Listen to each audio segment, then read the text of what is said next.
si aliweza kukufa akawa amevuka akiwa mtu ambaye ni mgeni ama mpya. Tumeambia kwamba vivyo hivyo na sisi tuweze kuenenda katika upya wa nini?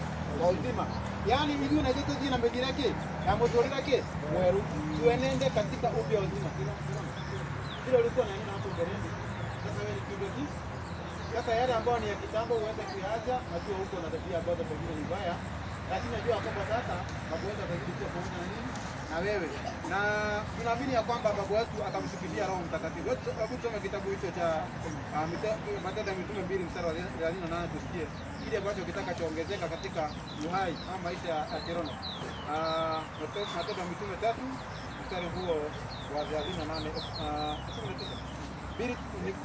Matendo ya Mitume 2:38 kama pale. Nasema Petro akawaambia, tubuni mkabatizwe kila mmoja kwa jina lake Yesu Masihi. Niulize swali. Kuna uwezekano mtu atubu na hatabatizwa? Kuna uwezekano? Haiwezekani mtu atubu na fanye nini? Abatizwe. Kwa hivyo dhihirisho ya kuonyesha kwamba umeweza kutubu dhambi zako ni kufanya nini? Kwa hivyo Petro aliwaambia kwamba tubuni mkabatizwe kila mmoja katika jina la nani? La Yesu Masihi. Mark the point.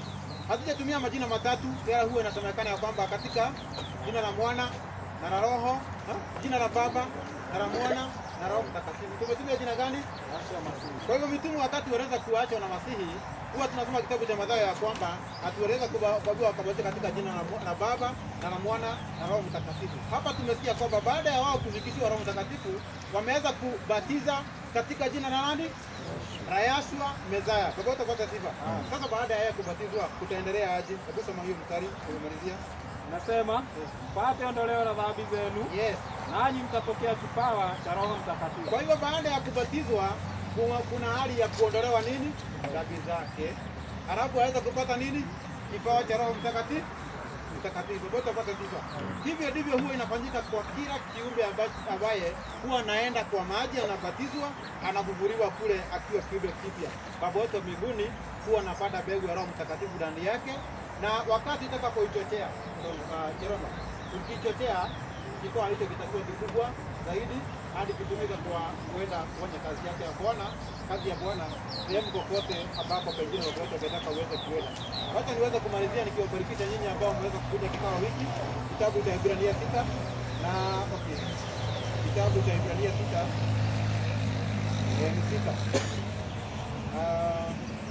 baada ambao mmeweza kupita kikao hiki ama pengine tutasoma pale Ibrania 6 na ningetaka tu tusome kutoka mstari wa 5. Nasema anza mstari wa 4.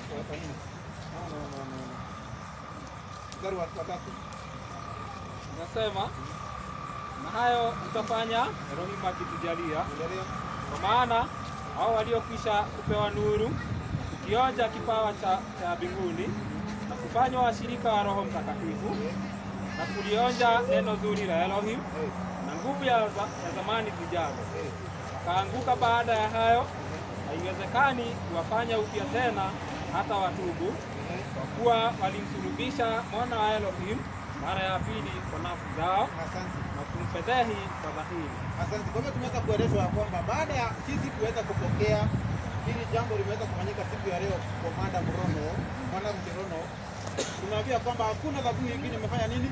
Imebaki ya kuweza kuondoa nini? Dhambi. Na kwa hivyo tumeambia kwamba mtu anafaa kubaki akiwa anajiangalia kila wakati, akiwa mtu ambaye ni mtakatifu, aendelee hivyo hadi aweze kufika uzimani. Sasa nataka nimalizie andiko ambalo nitakao kupitia nyinyi ambao mmeweza kufika siku ya leo, mstari wa 10. Soma pale. Mstari wa 10 na anza kusikiliza. Nasema lakini wapenzi, japokuwa twanena hayo katika habari zenu, tusadiki mambo yaliyo mazuri zaidi na yaliyo yanaokoa. Maana Elohim si dhalimu, hata asahau kazi yenu na pendo lile mlilodhihirisha kwa jina lake, kwa kuwa mmewahudumia watakatifu na hata hivi sasa ngali mkiwahudumia. Asante. Tumekuja hapa mara ngapi? Ni mara mingi. Sasa tumeambiwa kwamba baba wetu sio nini? Sio dhalimu, asahau kazi njema mmefanya nini? mmekuwa mkitenda, kwa hivyo utapata sifa. Na kwa hivyo nyinyi mmekuwa mkionyesha upendo mkuu kila wakati, mkiitwa mkuja hapa mnafanya nini? Huwa mnakuja. Kwa hivyo mambo yetu azidi kufanya nini? Kuwabariki. Kutoka pale nataka niweze kusabiri sasa hadi kuendelea kutoka kwa ndio atuelekeze hadi pengine mwisho wa mambo yetu. Natumaini kwamba tunaweza kuendelea vizuri na tumefanya jambo ambalo linawezesha baba wetu, na pia kwamba hiyo ndio ilikuwa mwisho wa baba wetu, tunaweza kusalia tena. Hivyo kwetu ni kujua kwamba tumekuwa na mtoto ambaye amezaliwa wa kiimani, aweze kupewa chakula ambao tunavaa, aweze kukulia imani. Habari tunawapea sifa. Kwa hivyo naye atamani maziwa ya kiroho ambao tunawaambia kwamba haijawauziwa, haijachanganywa na kitu kingine, ndiposa aweze kukulia imani ya kweli. Kwa hivyo kwetu kwangu nataka kumalizia tu na kitabu moja katika kitabu cha Wagalatia. Hiyo ni 2:9 tunaona akina Paulo alipoelekea Yerusalemu baada ya kupewa ujumbe na kujua kweli, akaingia Yerusalemu na kupata wale ambao walikuwa ni misingi ambao ni imani pale Yerusalemu, na wakampokea kwa kumsalimia mkono wa kulia. Hiyo ndio andiko ambalo tutasoma, alafu tumkaribishe chairman wa vijana aweze kukaribia Cherono na wale wengine wafuate tuweze kumalizia. Tunasema namna gani? Nasema tena walipokwisha kujua ile neema niliyopewa, Yakobo na Kefa na Yohana wenye sifa kuwa na nguzo walinipa mimi na Barnaba mkono wa kuume wa shirika, ili sisi tuende kwa mataifa na wao waende kwa watu wa tohara.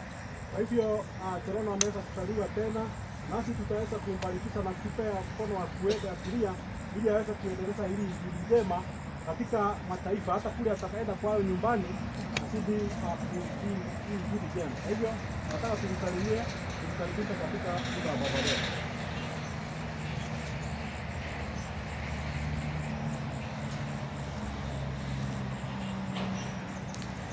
Hapo ndiye alizaliwa juzi. Kamau. Sasa wewe umezeeka sasa.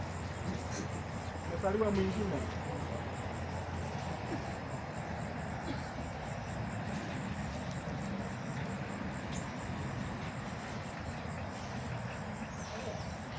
Mama amekaa mbali. Unaona mama mwenyewe.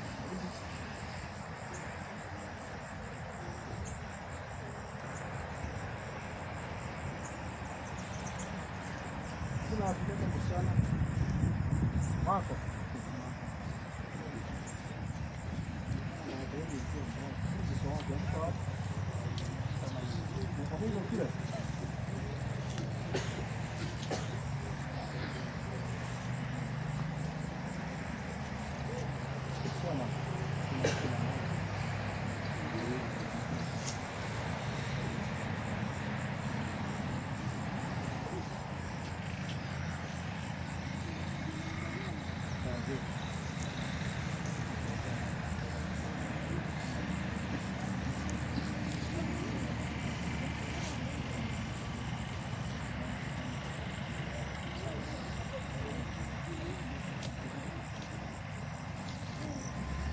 Wazee wa kazini dada yetu, wazee wawili.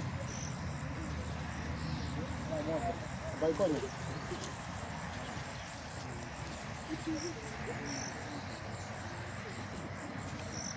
Haya, tumalizie kwa maombi. Tukaribie sote. Kuna mama hapo pale. Tukaribie tufike kwa maombi. Tuko nyumbani.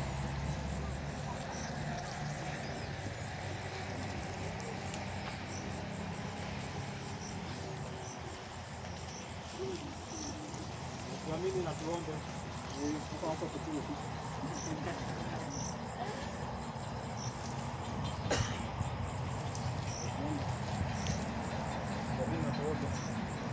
Mtakatifu Bwana wa majeshi, mbele zako wa jioni, tunasema ni asante kwa vile tumeweza kuona mkono wako Elohim, unaweza kuwa pamoja nasi.